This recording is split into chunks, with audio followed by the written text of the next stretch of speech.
Hello and welcome to the First and 10 podcast. I'm your host, Patrick Feltz, here in Indianapolis, Indiana. I'm back home for Thanksgiving week. A happy early Thanksgiving to everyone. We're so thankful for you for listening to the First and 10 podcast, as always. We always appreciate it. You know how it is. But coming back at you live with another episode this week.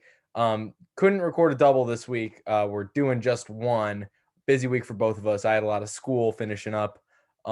Reed as well had some school going on here before Thanksgiving break as we wind into this part of the year. You know how it is. And really the other thing we had is, well, a lot of games to cover. Reed has to cover some basketball down in Tennessee. I had to cover some basketball up here in Indiana. It's that time of year. We're really getting into the thick of sports, and it's awesome. So joining me in Columbus, Ohio, it's Reed Murray. Reed, you're back in Ohio this week. Anything important going on there? Anything special?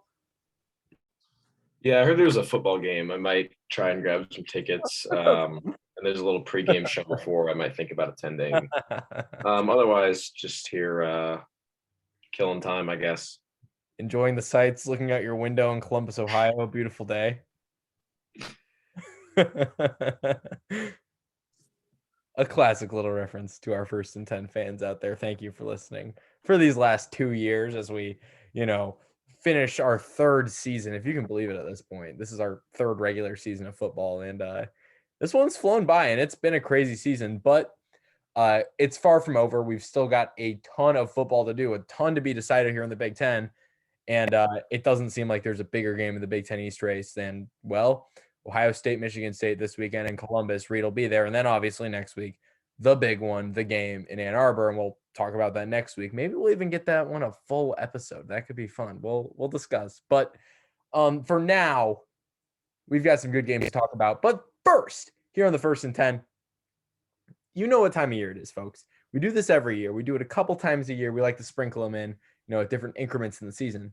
But it's time for some bowl projections. And this is always a fun thing. It's a fun exercise to look at what we think the bowl games are going to look at. We love bowl season. It's always a fun time of year. And, with the Big Ten tie-ins changing recently, and definitely this being a pretty crazy year, and there are still some teams looking to potentially clinch bowl eligibility and a few who already have, including some surprises here in the Big Ten. A lot remains to be shaken out, but here's how we see it right now. And Reed, let's start here. Where are you projecting the teams right now to finish, and what are you thinking for your bowls? So for Big Ten records, I think I'm sticking with what I had in the Big Ten West. I'm sticking with what I had in our last bowl game predictions. And the Big Ten East is a little different. I have Ohio State winning out and defeating 9-3 Wisconsin in the Big Ten championship to make them 9-4. I think Wisconsin finished the year 9-3. Iowa will finish 10-2. They have the same 7-2 conference record. Wisconsin gets the tiebreaker because of the head-to-head win, and Ohio State takes them on in Indianapolis. I have Michigan State, of course, losing this week if Ohio State's going to win out. Have them losing the following week against Penn State. I just can't see a way Penn State finishes the year 7-5. I think they're too good. I think they find a way to beat Michigan State. I have Michigan beating Maryland and losing to Ohio State, finishing 10-2. Penn State finishing 8-4. And then as we move outside of the conference, these are where my sort of hotter takes start to come in, and I'll get into my playoff predictions in just a second. Georgia wins the SEC championship, finishes the year 13-0, regular season national champions, and I, spoiler alert, think they will win the actual national championship. So that would leave Bama with an 11-2 record after winning out and losing in the SEC championship.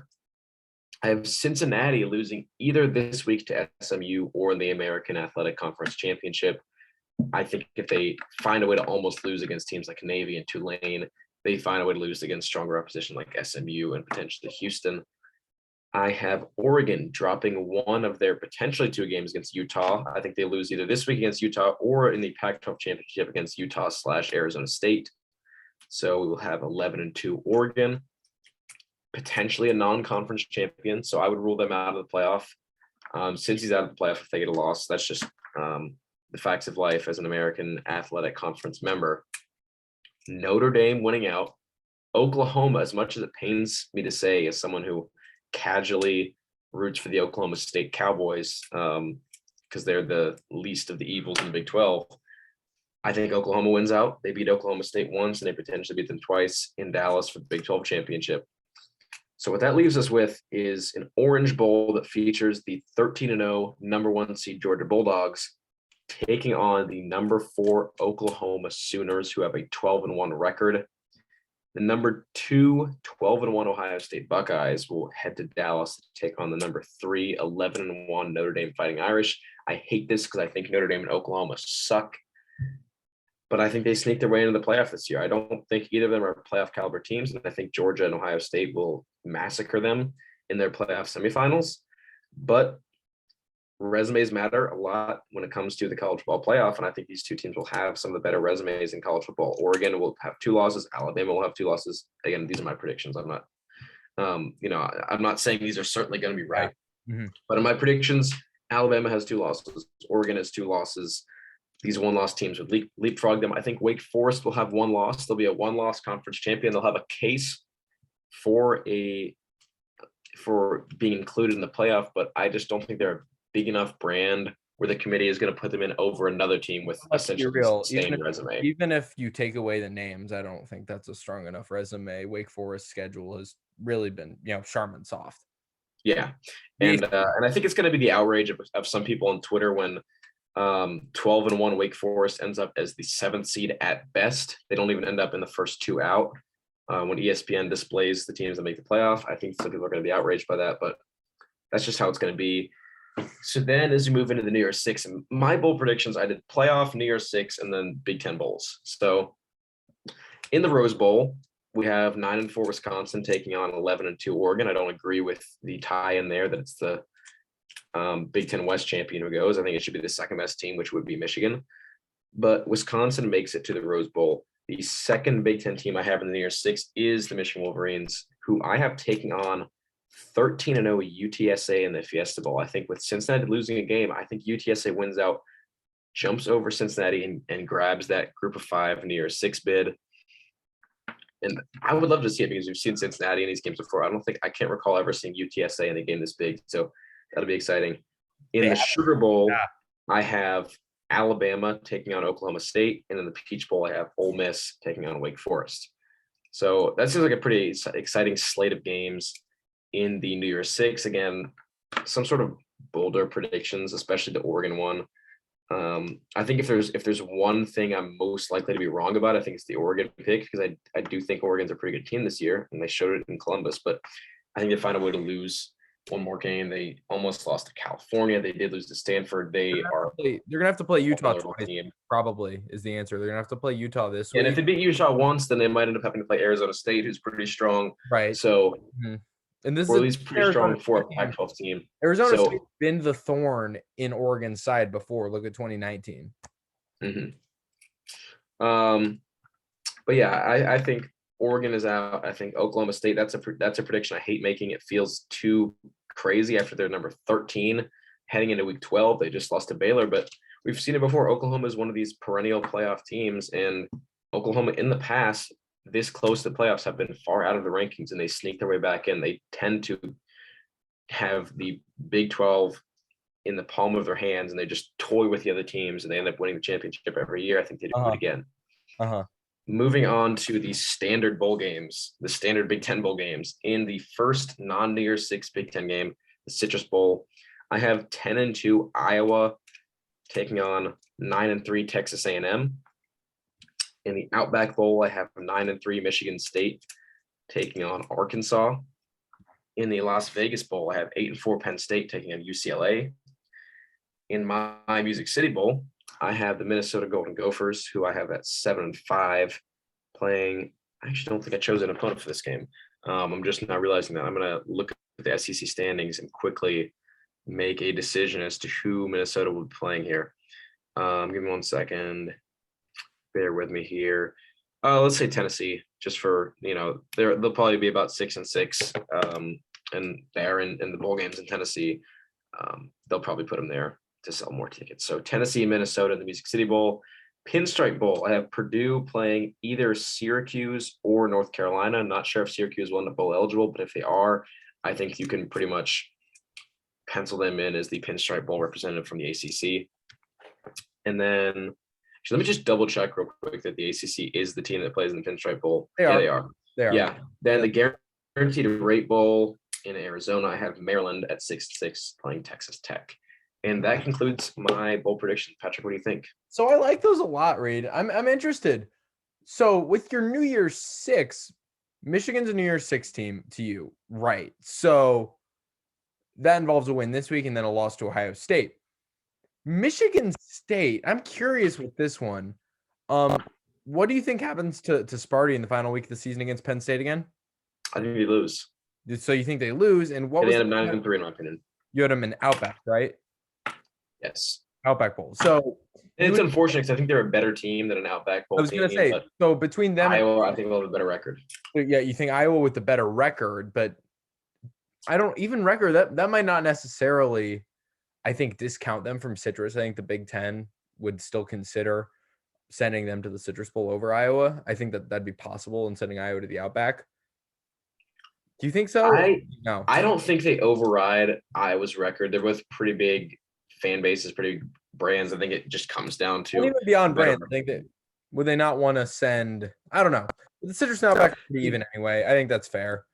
I don't think they're going to say that Iowa is so objectively worse than Michigan State that they would warrant sending Michigan State to a bowl game instead of them. Right, but now with one more thing with Michigan State though, do you think Michigan State has a shot to get to the New Year's 6? No question. I think they have a shot to get to the playoff. I just don't think they end up doing it.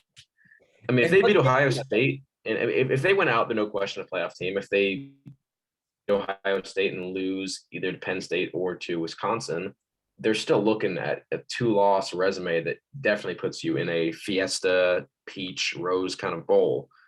So I think it's not a question at all that they could get to the New Year's 6. I think they're just unfortunate. I think they have a fantastic year and it just falls apart when they face two strong teams at the end of the year.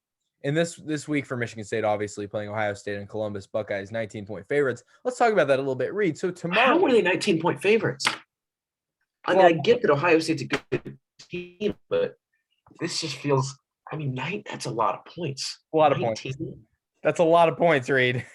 I mean, oh man, that's a shot right there of Reed. If I'm telling you, if I'm a college game day anchor, that's my super dog of the week because. Well, actually, somebody's going to pick that tomorrow, and then they're going to hear, ooh. Yeah. It would be foolish not to pick it. He's going to be in the crowd who's like, actually, this is an excellent pick, and here's why. Now, I know this is a good Ohio State. I wouldn't do it. It is an excellent pick. I wouldn't do it. Points. That is a ton of points. 19. That's a 3-score game. Ohio State is really good, but they're not 3 scores good over Michigan State. This is a Michigan State team that could be 3 scores good, but I don't think they are. I'm gonna give the random guy standing next to me an analysis and talk his ear off. That random guy's probably your dad, right? Most likely. And my dad's sitting in the hotel room here right now. Listen to this. Let's talk about this game though. So obviously, I think for this game, I've heard a little bit of hype coming into it. Whoever has the better game, and it's tough to compare positions between Kenneth Walker of Michigan State and CJ Stroud of Ohio State. I saw somebody say online that whoever has the better game should be the Heisman favorite coming out of this. And I saw online Heisman odds right now. You can see CJ Stroud as the favorite plus 180. That's insane to me. After what we've seen from CJ Stroud this season, he has really struggled at points. And I get there's no real favorite right now for the Heisman, but you would think that there would be somebody other than Stroud. I know that the counting stats look good, but this is a guy who has struggled tremendously. With that being said, I think he's going to have an incredible game against Michigan State, and here's why. Michigan State's secondary is horrible. Horrible. Bottom of the Big Ten, horrible. If CJ Stroud is worth his weight, and these Ohio State receivers are as good as we think they are, I think they are, they should torch them and have absolutely no trouble beating them deep. Expect a big game from Chris Olave, Garrett Wilson, Jackson Smith, and Jigba. I mean, pick your favorite. Really pick your poison with any of those 3 guys. Ohio State's receivers and quarterbacks should have no trouble tomorrow afternoon. I know Michigan State's good. I know they're going to run the ball well. I still think this is going to be a decently close game. Michigan State's going to be within striking distance. But when we're talking about the passing game, when we're talking about how many yards can this Ohio State offense go for through the air, it's going to be a lot. No matter what, I think it's going to be a lot. Even if it's a close game, Ohio State's going to torch them through the air. I got to say, I do not disagree with you at all there. And it's kind of bizarre to say that CJ Stroud's a Heisman favorite, but I mean, at the end of the day, the numbers are a hugely important thing when you look at Heisman season. When you look back years from now, you want to look at your Heisman winner from any given year and say, wow, he put up some unbelievable stats. You don't want to, you want to be able to back it up years from now. I think that's something that the Heisman voters consider. And they look at a guy who in a bad game put up over, about 400 yards. I don't think it was over. I think it was 396, something like that. But around 400 yards against Oregon in probably his worst game of the season, or close to his worst game of the season. That's pretty impressive. The numbers help CJ Stroud's case a lot. And it's bizarre. Can I say one other thing with why Stroud, sorry to interrupt there, but when you talk about those numbers, when in my head, that's like, okay, so that's 150 for Wilson, 100 for Olave, and 100 for Smith and Jigba. It's because of that three-headed monster at receiver. If it was just one super dominant receiver that he threw to every single time, I feel like that receiver could potentially be a Heisman caliber guy, because I think any of those three receivers could potentially be the best guy in college football at the position. But there's three of them, which I think really helps bolster Stroud's numbers and really hurts any Ohio State receiver's case for getting a national award.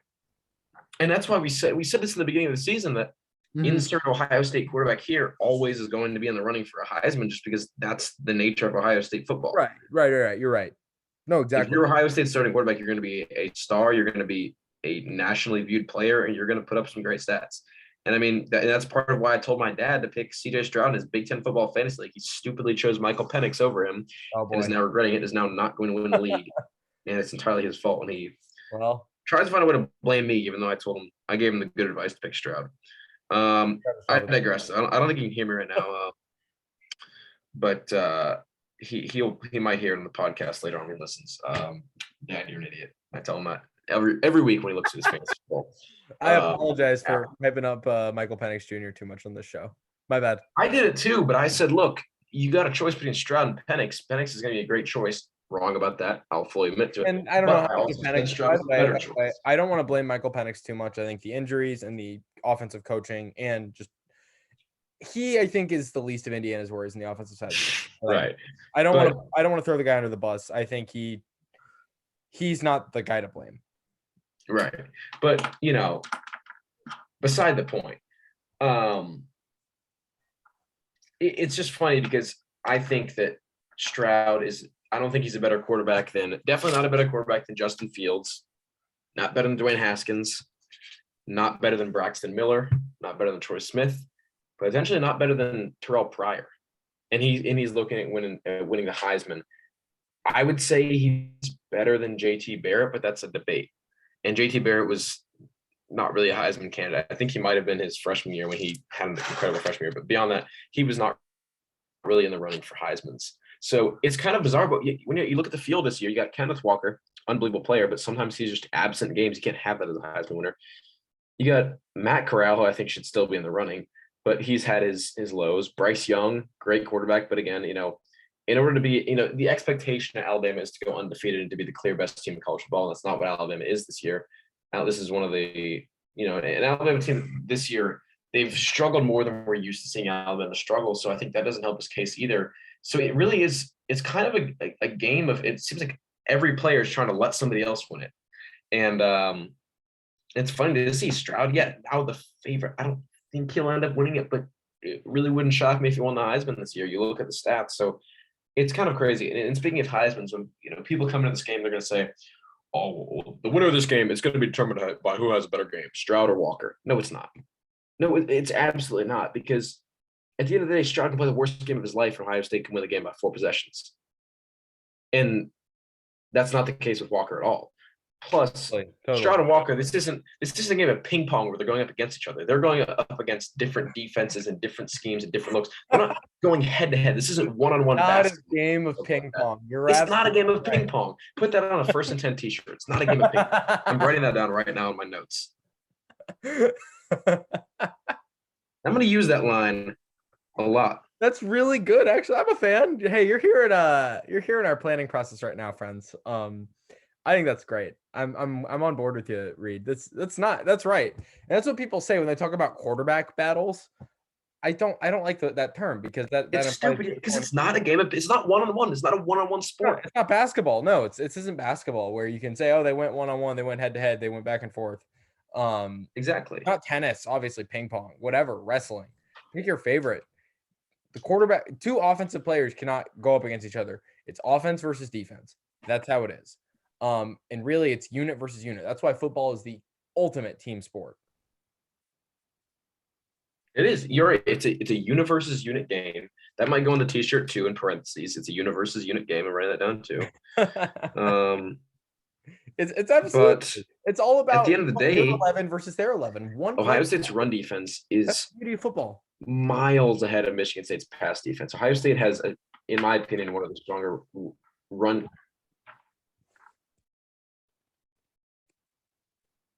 Sorry, you cut out there for a second. I did not hear what you just said. Repeat that, please. I didn't say anything.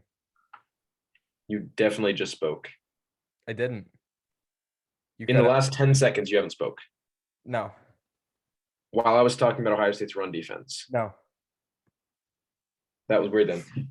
Sorry about that to you and to any of our listeners. But anyway, Ohio State's D-line, one of the best in the country, one of the deepest in the country. Kenneth Walker is going to struggle with this D-line and just the Ohio State run defense in general is much more than than CJ Stroud, is going to struggle with Michigan State's passing defense. It's just a fact. I mean, Kenneth Walker may be a better Heisman candidate. He may be a better player than CJ Stroud, but at the end of the day, like I said, Stroud can play a bad game and Ohio State can waltz away with a win here and win this one by several possessions. There's a lot more factors involved than just, oh, how are the two Heisman candidates going to play against each other? It's not a game of ping pong.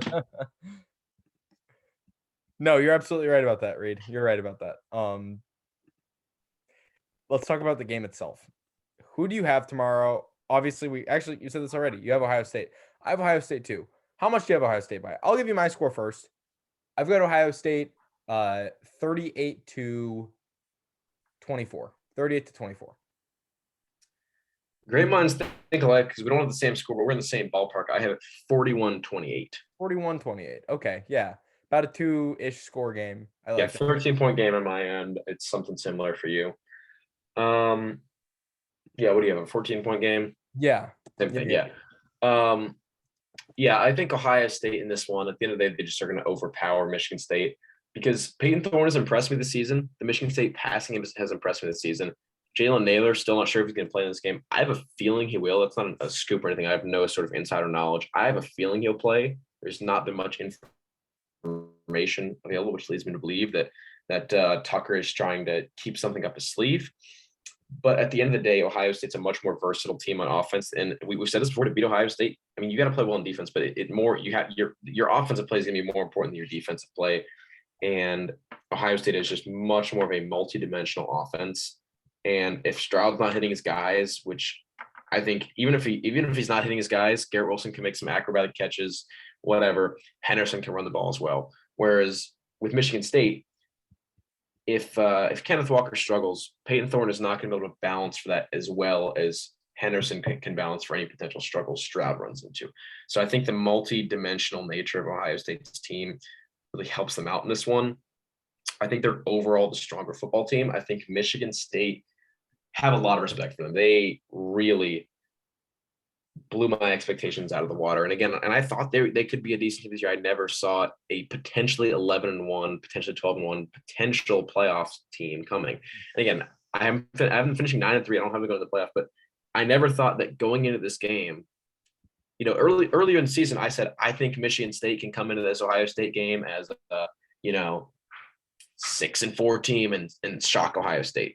I never thought in a million years I would be in Columbus right now for this game, looking at a top 10 one-loss Michigan State team. Right. So this is not me discrediting Michigan State at all, but I do not think they're on the same level as Ohio State. I am hesitant to say Michigan's better than them because Michigan State did beat them, but I'm just not sold that Michigan State is the second best team in the Big Ten. I think this game is proof of it. I don't think Michigan State will be able to handle this sort of big stage. They had a big stage in the Michigan game. I think this is the next level. On the road, Ohio State is about as big as it gets. I don't think they'll be able to handle it. I have 41-28 Ohio State. I'm with you there on all counts. I think this is just too much for them. And they're not the better team. And the better team wins at this point in the season almost every single time. So moving on from this game, not a ton of other great games. And when we go to your, and by the way, real quick, when we Hit it. go to your classic big game, who wins formula? Ohio State wins in all three categories: coaching, Yes. quarterback, Coach, and crowd. quarterback, home So- field advantage. Absolutely. That's way to pull that out, Reed. Yeah, they've got the better coach. I think Mel Tucker's a great coach, and he just got paid like one, the highest paid black head coach in any sport, by the way. Congrats to him. That's an awesome achievement. And I think it's deserved. He's been excellent so far. Obviously, it's one good season, but it's one really good season that feels sustainable. This feels like a team that's going to be around for a while. I think that's deserved, but Ohio State's got a better coach. Ohio State's got a better quarterback, even if I have questions about Stroud. Ohio State's at home. Simple as that. Anyway, next game. I want to run through these ones kind of quick. Not a ton to talk about in any of these. Northwestern, Purdue, Wrigley Field. Reed, I know you've got takes on stadiums. You've got takes on locales. Wrigley Field as a football stadium. How do you feel about that? About as good as it gets. I'm so looking forward to this game. The cramped field, Who cares? Who cares? It's hilarious. It's only one game in the season. I can't wait for it. And of course, I won't be able to see it because I'll be in the stadium. I can't wait to watch the highlights of this one. I might, if someone makes a in 30 minutes version of YouTube, I might watch it because I just love the scenes of a unique ballpark like that being used for a purpose for which it was not built. I love stadiums used for sports that they were not built for. I love English soccer stadiums used for American football. I don't quite love American football stadiums being used for soccer, but that's a different issue. I love this. I can't wait to see the Wrigley Field. I think it could be a little weird. Obviously, the teams are sharing a sideline. They can only drive. That's weird. I don't like that. But yeah, they can get over it. It's one game. It's not like they're bitter rivals or anything. No, it's not Michigan and Ohio State. They're gonna have to drive into the same end zone, I believe, because one of the end zones, if you ran like 5 yards out of it, you would run into bricks and ivy, which obviously Wrigley Field, but sweet. But it's not exactly made for running into. It's not padded like a typical outfield. It is brick. Obviously, there's leaves there, but that is still brick. That would hurt to run into. It is cramped. Well, it's going to be just like a game of like pick up football on the playground where you go the same direction. I don't know. Give me that vibe. It's going to be fantastic. I mean, the fact that they're just playing it all, I think it's sweet. I think it's so cool. That's like found a way. Honestly, the workarounds kind of make it more endearing to me. The little things they have to do, because it just shows that they really want to do this, and I love it. Right. And I do think there's going to be a good showing from both fan bases. Obviously, it's a Northwestern home game, and they're the local team. But Purdue has a lot of fans in Chicago, like every Big Ten team. And really, there are a lot of Purdue fans, in the state of Indiana and everywhere, who maybe they're from the area or wherever, who are Cubs fans. And obviously, that's Wrigley Field, home of the Cubs. That's going to be a big draw for them. And I know certainly a lot of the Purdue fans I know are big Cub fans too. And I'm sure, I don't know if I know anybody going to this actually, but I know people who thought about it and then probably when they saw the ticket price said, I'm okay.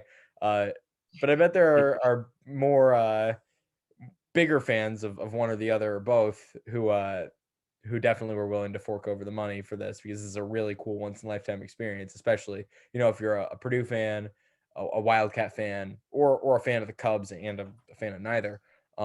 Really, all in all, I'm a fan. I think this is cool. Doesn't even matter about the game on the field, but let's talk about the game on the field real quick.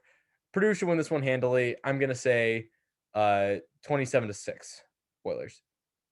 Yeah, especially after getting destroyed in Columbus last week. I think it'll be 35-17 Purdue. They should win comfortably. 17 is a lot of points for Northwestern, if you ask me. I don't see it happening. Yeah, but the Purdue defense. Yeah, true. I could see Northwestern putting up 17. A lot of points. I don't know. Here's a team that's not going to put up 17, the Indiana Hoosiers. Let's talk about this for all of 2 minutes. Minnesota headed to Indiana. Gophers officially going bowling, even though they lost last week to Iowa. That was a close one. Gophers just barely couldn't pull that one off in Kinnick. Now, Indiana, officially the worst record of the Tom Allen era. They're 2-8, and well, it ain't looking up. It really is feeling like this team is going to go 2-10 without a Big Ten win, without a Power 5 win. The only team in the country, by the way, other than Indiana, now that Kansas beat Texas without a Power 5 win, is Vanderbilt. So it's Indiana and Vanderbilt at the bottom of the Power 5 right now. In Indiana last week lost 38-3 to Rutgers. I'm over it. Nothing hurts. The Band-Aid is ripped off. I have achieved full cognitive dissonance from this team. I am past it. I am out of it. They're gonna lose. They're gonna lose by a lot. Let's go Minnesota.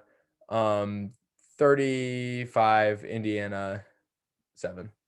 35-7.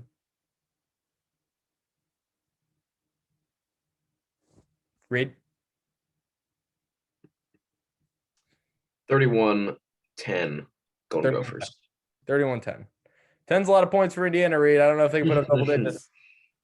I'll change that to 9. 9. Okay. Yeah, we gotta keep it reasonable. We can't have anything too crazy here. Indiana putting up double digit points.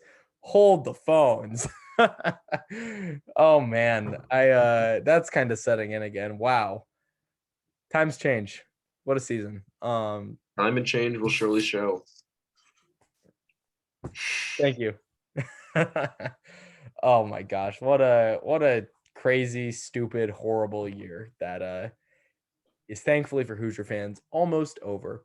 And hey, Indiana fans, you've got a good women's basketball team to cheer for, number 4 in the country, and it seems like a pretty good men's basketball team too, an improving one at the very least, and an exciting one. So it's not all doom and gloom in Bloomington, friends. There is still hope on the horizon. It just comes on the hardwood, as it typically does in Bloomington. We're back.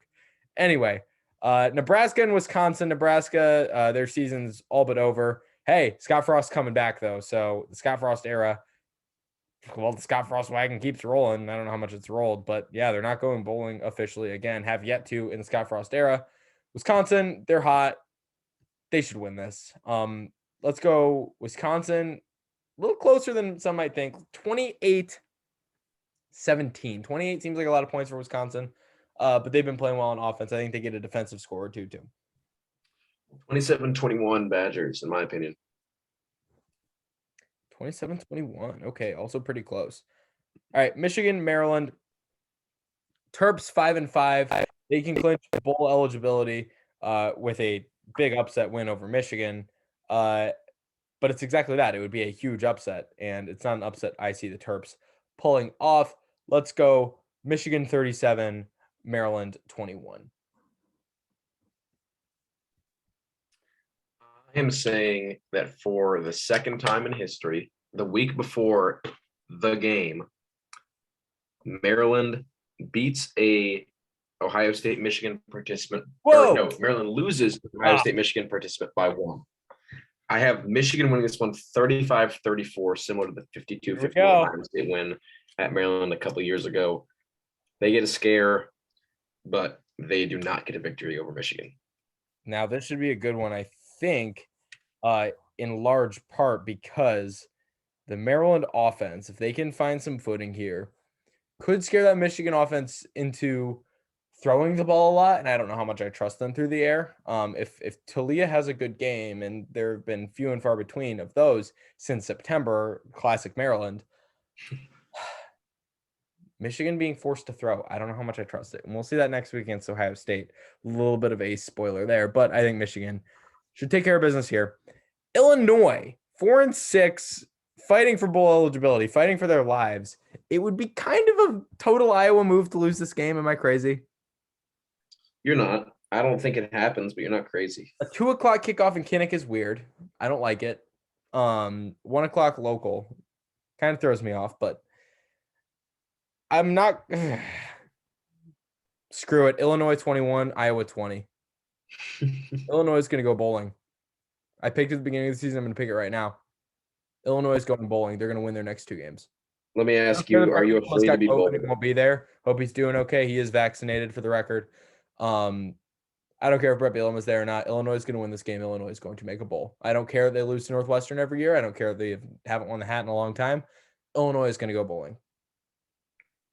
Patrick Phelps is not afraid to be bold, just like not afraid to be bold. School RJM. I'm not quite as afraid. I am a little more afraid to be bold, I should say. 20-17, though. Iowa. It's gonna be They close. do It's gonna be not get an easy win here. This They is a do get a feisty win. Illinois team. This is a really feisty team. Listen, if Brett Bielema starts recruiting, if they can get themselves a quarterback or even just one really, really good offensive weapon at some position on the field and competent quarterback play, this is a team that I think can go win 7-8 games a year. I like the way Brett Bielema's got these guys looking this year, especially down the stretch. And they've had their slip ups here and there. But for the most part, this is a solid team. And in the Big Ten West, anything is possible. I'm going to leave it at that. Anyway, next game, last game, Rutgers and Penn State. Rutgers also fighting for their bowl lives. They're 5-5. A loss here, not detrimental to a Penn State team that's really owned them over the years. Penn State 6-4, best 6-4 team in the country by far, if you ask me. Penn State has owned Rutgers since they joined the Big Ten. Penn State has not lost to Rutgers since they joined the Big Ten. Penn State will not lose to Rutgers this year. Give me Penn State 35, Rutgers 24. Penn State's played a good brand of football the last few weeks. I don't see them losing this to Rutgers. I know Rutgers just got a gigantic win over Indiana, but lads, it's Indiana. I don't like to be the one who has to say it, but it's Indiana. If you aren't beating them 38-3, you're not trying. And Rutgers tried, and Rutgers crushed them. Last time Rutgers came to Indiana, they threw for 1 yard. Next time, 38-3 win. Rutgers is looking better, obviously. Next week, I think we see 5-6 versus 5-6 against Maryland, potentially a sickos game of the year. A noon kick in Piscataway between two 5-6 Big Ten East teams fighting for a chance to go to the Pinstripe Bowl. Sign me up. But yes, Guaranteed rate bowl, you mean? Guaranteed rate bowl, yeah, that too. Whatever, same difference. Yeah, sign me up. Penn State wins this one though. Penn State definitely ends up in, I think, the Music City Bowl. Yeah, I think Penn State wins this one too. I'm going to go with 35-10 win. I feel confident in them this week. And now one more thing as we wrap this up. All right, two more things actually. Reed right now is wearing his UConn Sad Dog t-shirt. Now, Reed, flash that t-shirt for the fans. There it is. Beautiful. Here it is. I forgot I had to speak because on YouTube for you to see me. The camera has to be on me and I have to speak. Here you go. Everyone watching the video version. There it is. Get you a sad dog shirt or some sad dog joggers. Well, if they ever get back in stock. But the reason I bring that up is because, Reed, during the recording of this podcast, we have breaking news at UConn. It's back. UCF and UConn tomorrow will officially be playing for the Civil Conflict Trophy. It has been brought out of retirement. If you are not familiar with the Civil Conflict, when UConn joined the American in 2014, they decided they were going to make a rivalry with UCF and call it the Civil Conflict. Why? Because they felt like it. There was no reason. There is no animosity. The FL and the CT are capitalized in conflict because it's Florida and Connecticut. Get it? The teams are playing tomorrow, even though UCF is no longer in the American, or UConn is no longer in the American. Pretty soon, UCF won't be in the American either. But they're playing tomorrow for the Civil Conflict Trophy. It has been in some basement in Orlando for many years. And it's hilarious. It's great. It's the best trophy in football. And welcome back, Civil Conflict. We missed you. That's our national spotlight / pick six for the week. Yeah, our pick six this week is one. And no, it's actually, that is the pick six because UConn will have many pick sixes thrown to the UCF. That's true. Hey, this is a UConn team that had a 7-0 lead over Clemson last week, by the way. Okay, but that was on the opening kick too. People forget. Yeah, context doesn't matter, Reed. All right, one more thing this week. Reed, new segment you came up with before we recorded, the winner of the week.